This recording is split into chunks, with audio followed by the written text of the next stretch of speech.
and here's what's coming up tonight on News Center Now. More and more rideshare drivers for Uber and Lyft are making it a full-time job because one reason, the flexibility, and another, being your own boss. But how are taxi services surviving in today's day and age? Plus, a bill in the legislature wants to raise the minimum starting salary for teachers to $40,000 a year. Hear what both sides are saying about it. And I take end-of-season ski lessons from a Maine expert. This is News Center Now.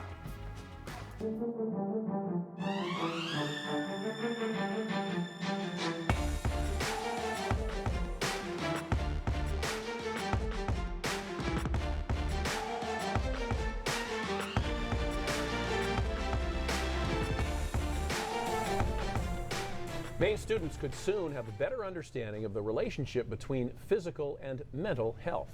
Good evening, everybody. I'm Lee Nelson. And I'm Lindsay Mills. Big welcome back to Lee. Thank you. It's Teacher Appreciation Week, and the beginning of our show is based on issues happening in the classroom. We begin with the Maine Senate passing legislation that requires health education curriculums in elementary, middle, junior high, and high schools to teach this subject. That bill now awaiting a signature from Governor Janet Mills.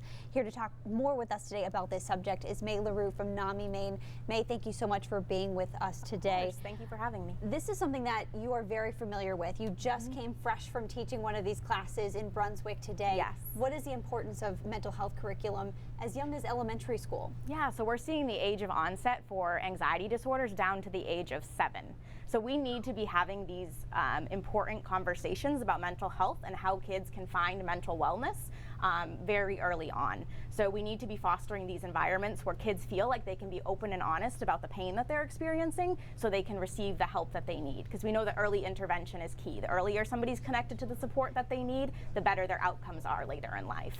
Awesome to teach the kids. Seems like you're probably going to have to teach some of the teachers how to handle these classes as well, right? Yeah, so raising the mental health literacy of the adults that interact with youth is super important. We want to teach them the warning signs of depression, anxiety, and suicide, and help them know what the resources are so they can connect the students that reach out to them. One of the most important protective factors against youth suicide is making sure that young people are connected to at least one trusted adult. And for a lot of kids, that trusted adult is at school. It's the teacher, the guidance counselor, the school resource officer. So making sure that they have the right skill set to support youth who are struggling is paramount.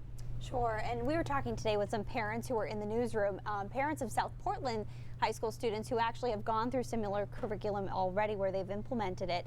And you know, it's really just talking about, they said, about learning to talk about emotions. Do you think that's something that we all need to be better about? Oh, absolutely. I think we live in a society where we like to keep our pain hidden, but really we need to break down that barrier, break down the stigma. On average, people wait 10 years from the time they first start experiencing mental health symptoms to the time they get help. 10 years people wait and suffer in silence. Lifetime.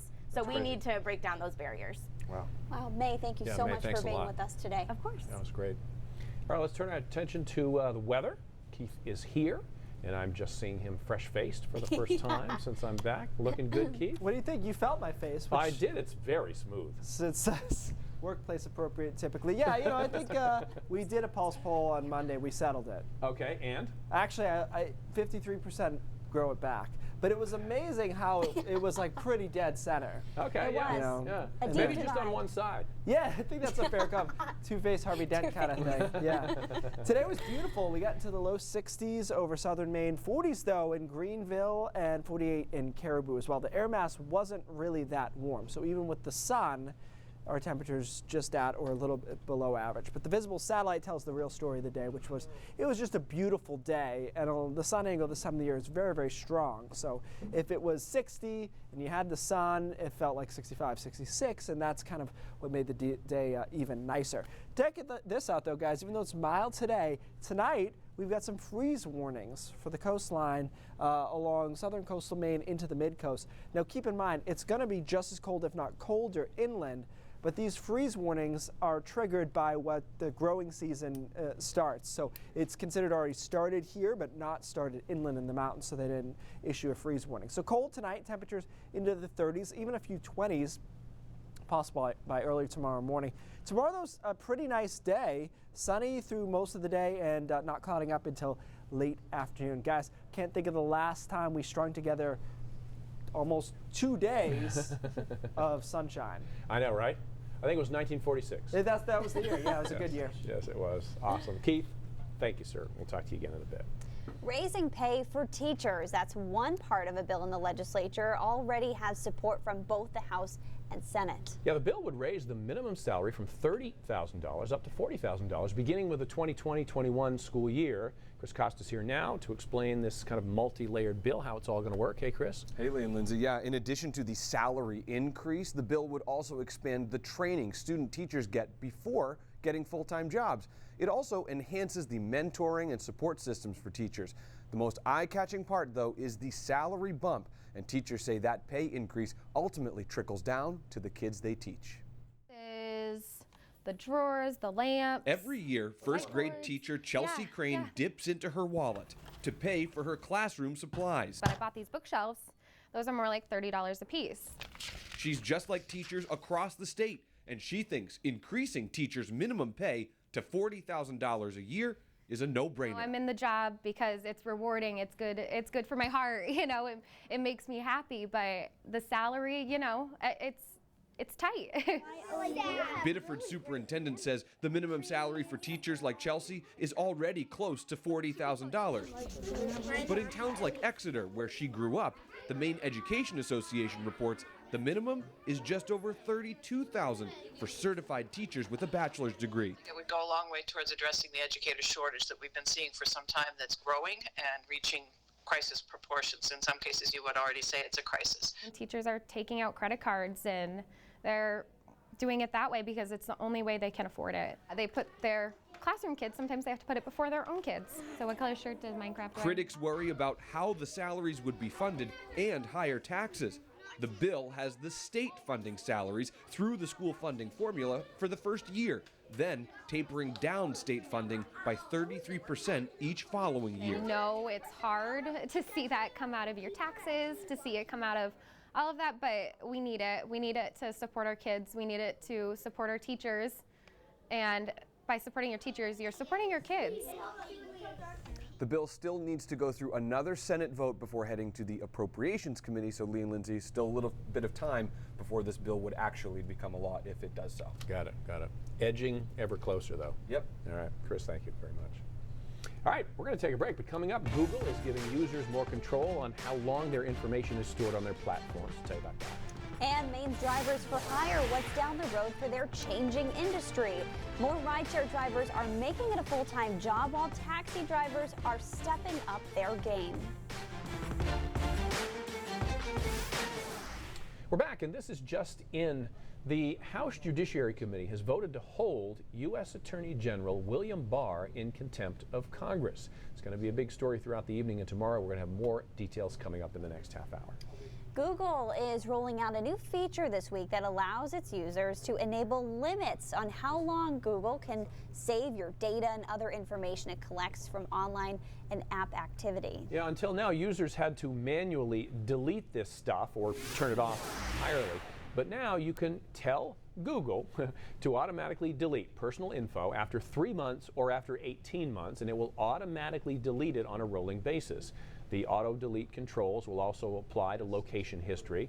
To make this change, you just choose the Data and Personalization section of your Google account, specifically the Manage Activity option, and choose to delete automatically. Again, you have a choice of 18 months or 3 months. Very interesting. People have to wait a little bit longer to get their hands on Samsung's Galaxy Fold smartphone. The return of the flip phone.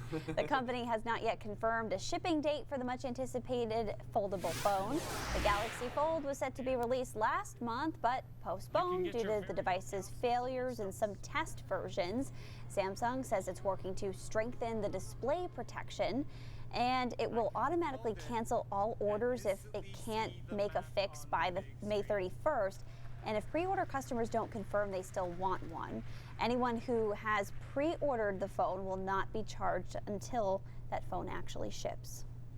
That announcement, the first one, just didn't go too well for them, did it? No, What a mess.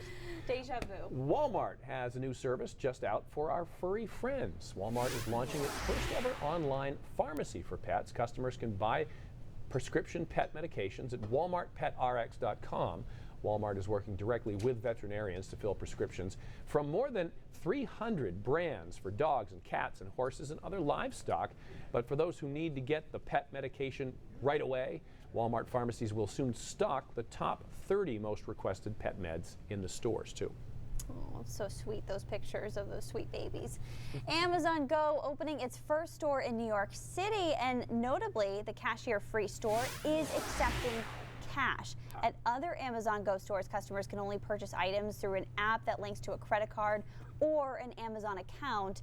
For shoppers who want to pay with cash, employees will simply scan each item they purchase with a mobile device at checkout. This is in New York, by the way. Amazon Go stores feature grab-and-go options for meals throughout the day. The company has faced some backlash from people who say its cashier-free stores are discriminatory towards the people who don't use banks. When we come back, an incredible pigeon catch and release caught on camera. And not too far from here, I understand. No. And incredible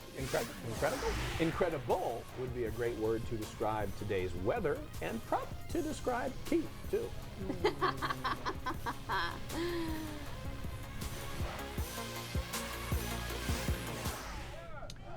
Rideshare drivers all around the world are keeping their Uber and Lyft apps closed today. This as drivers strike for better pay and working conditions ahead of Uber's plan to go public tomorrow. It's something a lot of you are talking about with us on Facebook, many of you comparing taxis and cabs to Ubers and Lyfts. It really depends on what's most convenient for consumers. But for Maine's drivers for hire, what's down the road? We set out to see what's working for drivers on both sides of the industry. You know, looking back at my app, I've done 14,607 trips over 4 years with Uber and probably another 500 or 600 with Lyft. So 15,000 rideshare opportunities in the greater Portland area. Flexibility of making your own schedule. Ask any Uber or Lyft driver, and that's likely why they do what they do. Being your own boss, you can't beat it. Uber and Lyft drivers like Jason Bisping have made it a full-time job. Now it's a full-time job for taxi companies to keep up in this rideshare world we live in. Let's take a ride in the Uber Eater. Yeah, that was kind of a joke one night. We had a bunch of letters and somebody had given them to me. Hey, how's it going? And it's spelled Uber Eater, so we put them on the back. Craig Cobbett is the owner and a driver for 207 Taxi. I was working at another cab company and wanted to try to give the drivers a better place to work. So we decided to open this. That was 10 years ago, and things have certainly changed in that time. If you don't change, then you're going to go under. He's had to adapt to compete with Uber and Lyft by linking his taxi service to an app and by making sure his fleet is available 24/7, rain or shine. It's a little old school. People love this car. They call and request it. All the while using the charm of a classic. Uber or Lyft, they don't have one of these. So Uber and Lyft drivers will be striking until midnight tonight. I've checked both apps several times throughout the day today. Wait times aren't terribly long, so it doesn't appear to be impacting us much here in Maine. Interesting. Yeah. Interesting. The thing is with taxis versus cabs, for me personally, I like to use taxis if I'm at an airport or something because I know that it's there. Right. I know you it's walk going out of the thing and get right into it. Exactly. Yeah. Where Yeah. the rideshare, there's now these pickup spots. Right, right. Which can get confusing sometimes. Yes. We were doing this very thing last night or early this morning. You know, we're going to meet you where? It's one floor down, and you know, it all and worked then you out, watch but it took the a minute. grid and your little dots moving and you're not moving. Do you ever get mad at the Uber dot because you're like, why are you going that way? Like they'll be like, you see them stop, turn around. But to your point, you talked about this a little bit in the break about how one of the things that's nice about Uber is they tend to be a little bit cleaner than some cabs. Part of that is the feedback. They're getting feedback. If they drop below X number of stars, they can't ride for a while. So it's kind of like eBay in that way. If you have bad reviews on eBay, nobody buys your stuff. And when we were in Rome a year ago, they were all either black Mercedes or black Beamers, and they were all beautiful. Yeah. They were, Well, that's like a local car there. It's all relative. True. All right, let's have a look outside, and it was nice today in a lot of spots. We got into the 60s, and there's the visible satellite, which kind of shows you the real story of the day, which was the sun. Highs, again, low 60s, but only in the 40s in Greenville and Caribou. It was a cooler air mass there. Still just as bright and beautiful, but not as warm. Wind gusts have been feisty, 35 miles an hour in Bangor, 25 in Millinocket, 25 in Greenville. Mount Katahdin, this is one of my favorite web cameras, and you can see the chop there out on the water from those winds coming in around 20-25 miles an hour. Temperatures only in the low 50s there. So tonight, the story is that it's going to be cold. As I mentioned, we have a freeze warning. There will be a frost in quite a few spots this evening. Best chance, of course, is inland into the mountains. But even the coast will probably drop down to 35 or so by early tomorrow morning. And tomorrow is a pretty nice day. Not terribly warm, though, only in the upper 50s to around 60 again. But notice by 3 o'clock, it's still largely sunny. It's not until late afternoon that clouds start rolling in, and it's a cloudy sunset in a lot of spots. And then the rain looks to hold off until Friday late morning now, so the timing's a little different on the rain, but it's still coming on Friday, raining through the afternoon, through the evening before clearing out. It looks like just in time for our weekend, and the weekend does look pretty good. Not amazing, but pretty good, and it's a lot like last weekend where we're kind of bookended. There's showers early Saturday morning and showers on Sunday night, but in between is dry, and you can see that here we are on Saturday night, and then Sunday that rain is staying just to our south down across Massachusetts before moving in on Monday. And Monday looks terrible. We got a low out here. It's a pretty big coastal storm, and look at that snow backing in on the backside of things. So this is really just a mess with you guys, but seriously, this is Monday into Tuesday, according to the European model. Oh my goodness. And it has flakes flying as far south as Sanford and Freiburg, and so I mean, like, not that that's unheard of in Maine, but it's getting into that range. However, before that, we've got a nice weekend. So we'll focus on the positive, but it turns pretty nasty, and on Monday night and Tuesday is still not nice. Can't get too comfortable. Yeah, you know, I'm packing right now. We're moving, and we're trying to pick what jackets can we safely put away. Right. Yeah, so, like, risky move. we're in storage for months, and I'm like, none of them. None of them. Yeah, like it's like, oh, I'll put my mittens away. Yeah. That's about it. Yeah. You know? Oh, good. Yeah. Thanks, Keith. Thanks, Keith. Check this out, a pigeon rescue for the ages. We had a pigeon get stuck in our stairwell here at the station. It happens sometimes, but we had to get this little guy out. Yeah, so this is one of our engineers, Kyle Facey, who kind of jerry-rigged a pigeon trap out of some poles and cardboard boxes and gaffer's tape. He snared the bird, carefully walked the pigeon outside, and then released him back where he belongs, safely outside the building. This video shot by Jeffrey Ney and edited by Nathan Tinsley, both guys who helped keep this station together behind the scenes. Nicely done, Kyle. That was awesome. A lot more coming up on News Center Maine at 5:30. Yeah, we're talking about summer construction, traffic tie-ups. This summer looks to be pretty much the same. Project on Route 1 in Wiscasset will finally, after years of debate, get underway. And food shaming, when schools shame children who haven't or can't pay their lunch bills. There's been a lot of backlash in Maine about that. We'll tell you what one school in Rhode Island is now planning to do, and many of you are angry about this. That's all ahead at News Center Maine at 5:30. Yeah. Keith gets a big lesson when we come back. Ooh. Are we on TV? I can't I don't tell. know. There's no There's no monitors whatsoever. Okay, well, today, you know, it doesn't feel much like winter, but I got a great ski lesson from a Maine ski professional a week ago, and let's just take a look and then we'll talk about it after. Oh,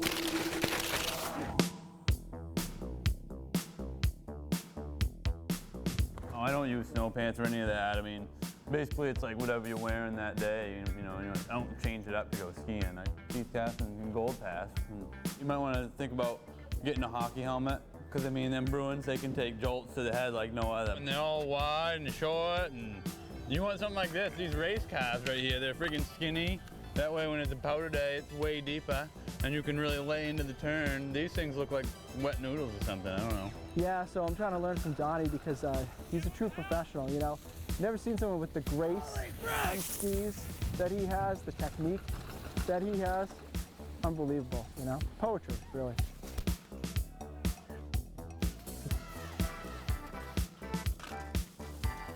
You got to get right in the front of your boots here. I mean, you're trying to ski like up here, you got to get in the front of your boots, right in here. What's that? Where's your helmet? Oh, I left it at the hockey rink, bud. supposed to take the hard way. Trees of attraction, that's what my dad always said.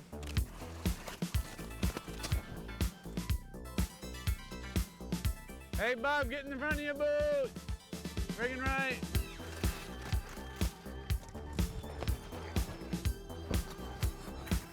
Oh, Jesus. Pretty cloudy day out, huh? Oh yeah, you can see them alto stratus clouds coming in, bringing in that warm front, which means it's probably gonna rain down low, but might see some sleet up high.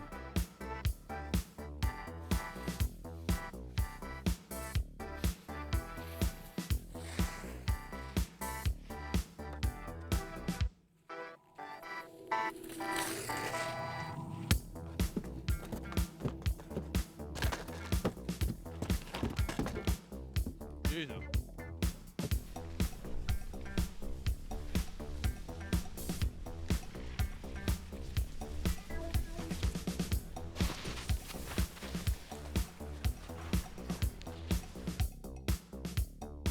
Dude, you gotta cinch them right down. I mean, we're gonna go up to white heat and hammer some bumps, and you're gonna be sending it off the head wall hard. So, I mean, that one's only on one rung. You better tighten them up all the way, dude. Jeez, you don't wanna be in the back of the boots like that, so. Oh, well, these are stiff boots, dude. You can't, I mean, these things are like friggin' rock hard steel, so you can't flex them. You forgot your gloves? Yeah. Well, geez, you're lucky I brought a spare pair. These are them plumbing gloves. They're all friggin' sealed up, so when you run in the bumps and the slush, they don't get all soggy, pruned up hands.